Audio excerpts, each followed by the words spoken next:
Are you a parent who needs to know where your child is at all times? Well, using smartphones to track family members, it can be reassuring, but is it a good idea?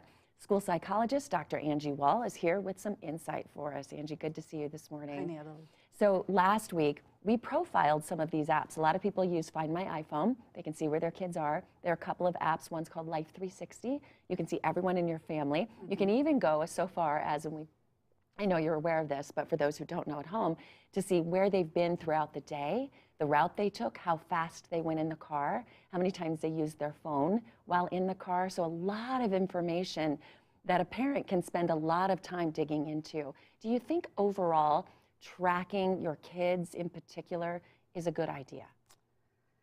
Okay. It's a big question. This is a tough one because being a parent nowadays is terrifying.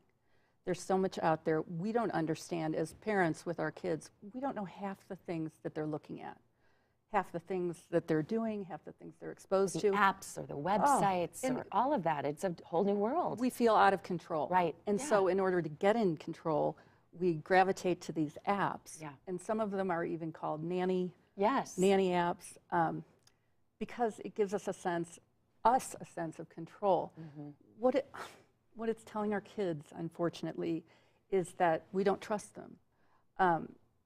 And more so than that is that we don't think that they have the capacity to solve their own problems when a problem comes up. Interesting. So I sort of think of these apps as sort of a parenting hack, a parenting shortcut.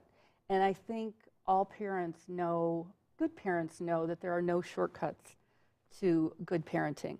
There's no shortcuts to having good kids. What it takes is real interaction and real relationships with your kids, talking to your kids, teaching them how to solve problems, modeling to them how to solve problems, so that when they are faced with a problem in the real world, they don't need you to come sweeping in to their rescue. They can handle it. So you're saying for a teenager in particular, because that's when they're driving, and that's especially for me with a teenager, that's when you kind of feel like you need to know.